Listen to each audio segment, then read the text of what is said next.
Welcome to Journey of One. This is a show where I travel around Southern California to check out fun events and interesting places to see. Thanks for watching. Let's begin the journey.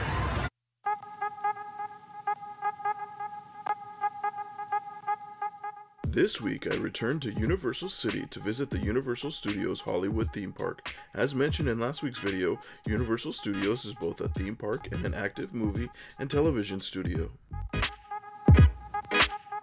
After you park and walk towards the entrance, you'll find yourself first coming to the Universal City Walk, an outdoor mall area with lots of fun shops, restaurants, and entertainment. As it's connected to a theme park, there are lots of extraordinary sights and interesting things to see in the area, like this Hard Rock Cafe's giant guitar.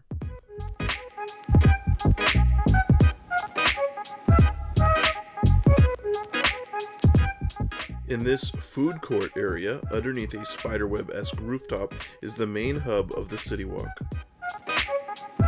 I loved all the bigger-than-life and exaggerated designs for everything here. It captured a lot of the theme park-like feel, making a fun area to explore on its own.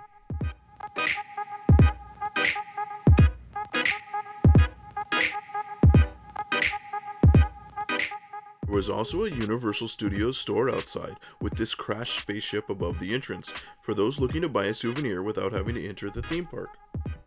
There was lots of neat shops and fun places to eat along the way, and the City Walk is just as much fun at night, when everything is lit up and glowing, kind of reminding me a bit like Vegas. There are often live music acts like this DJ, and a giant overhead TV with cameras showing kids and people dancing in the area. I really liked this neat water fountain that had some pretty colors and ran a bunch of different patterns, which the kids loved to run and play through. They also had one of those indoor skydiving things, which looks like a lot of fun and quite a bit like flying. Out in front of the entrance to Universal Studios Hollywood is their famous spinning globe, which is impressive to see in person.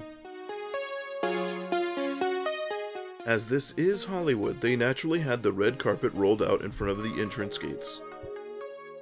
Inside the gates, you instantly feel like you're now on a movie studio set, a feeling that is reinforced many times around the park. The first thing I checked out was the popular Waterworld live action show based on the movie of the same name. It's been around for a little while now, but it's still just as entertaining as it was when it first opened. The set is really impressive, and as it is set on water, you can expect to get wet if you sit in the first couple rows.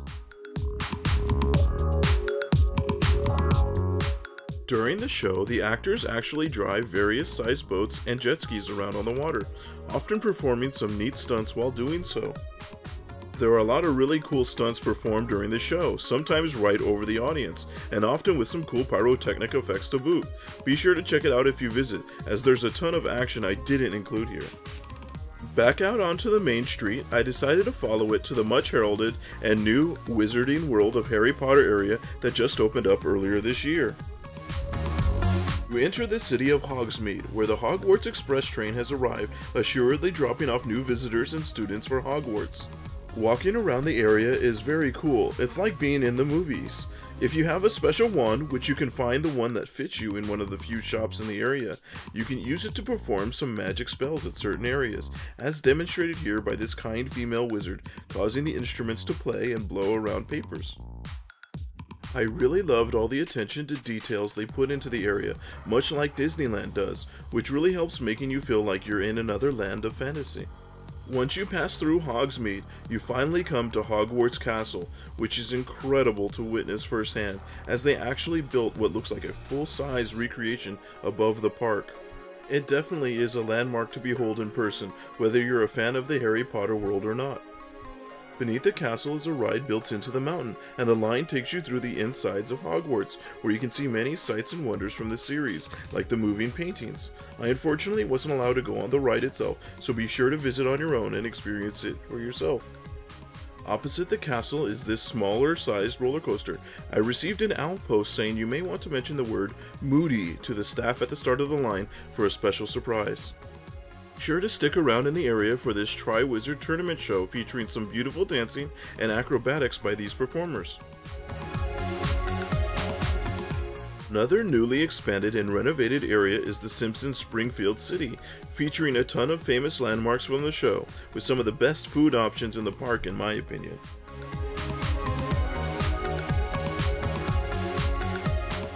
Came across the Simpsons themselves as I walked by many of the boardwalk-style game booths set up outside Krustyland, where the Simpsons ride is located.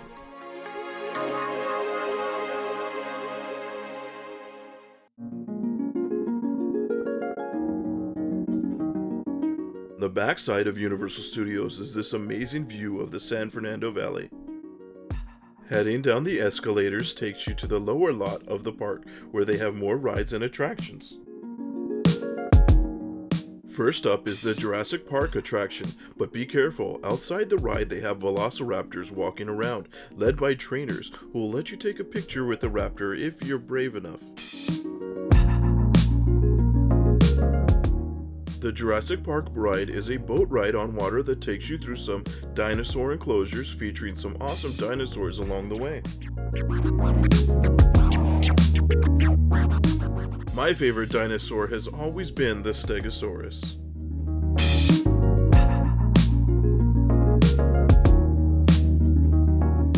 Soon along the ride, just as in the movie, things get a little out of control and mayhem ensues as you must avoid dinosaur attacks before taking a giant plunge to escape. This is a great ride to go on when it gets hot out, as you will get pretty wet as you make a big splash at the bottom.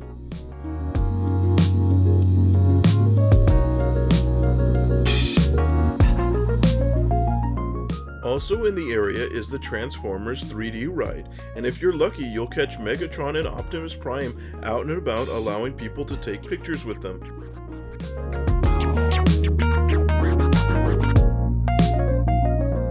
The last big ride in the area is the Revenge of the Mummy ride, based on the Mummy movie starring Brendan Fraser.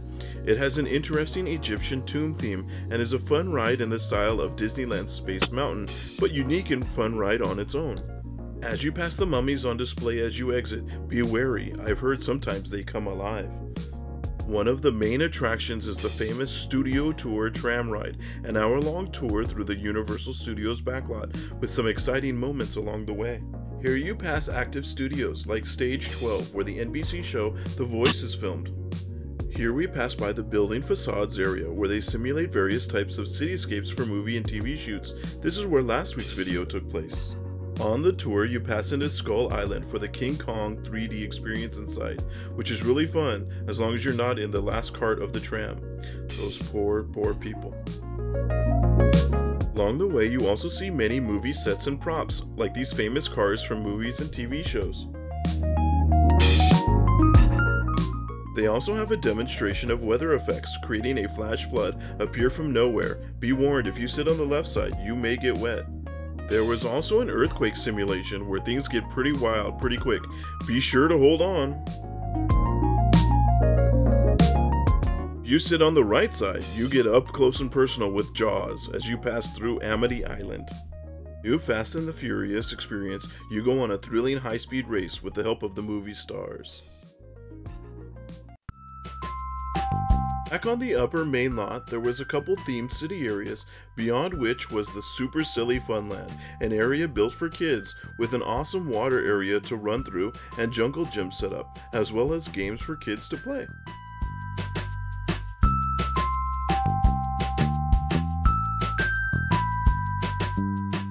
Here is also where the Despicable Me movie's Minion Mayhem experience was located. This is another recently opened attraction, where you go inside Gru's house and laboratory as you get to become a minion and help Gru on a super secret project.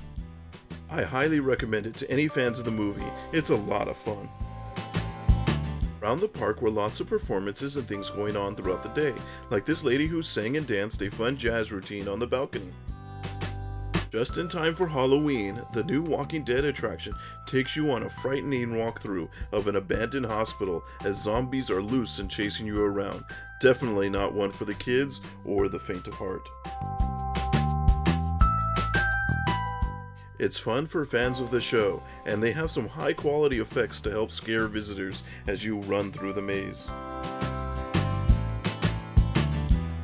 As I was heading toward the exit, a bunch of the park staff was dancing along the path to the Cupid Shuffle, sending visitors home with a fun send-off.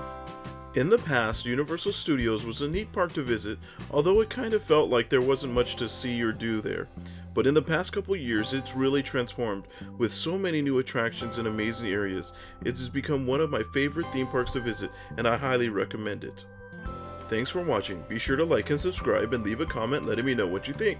Visit journeyofone.com for more videos, bonus content, and to see what's coming up. See you next week as I go on another Journey of One.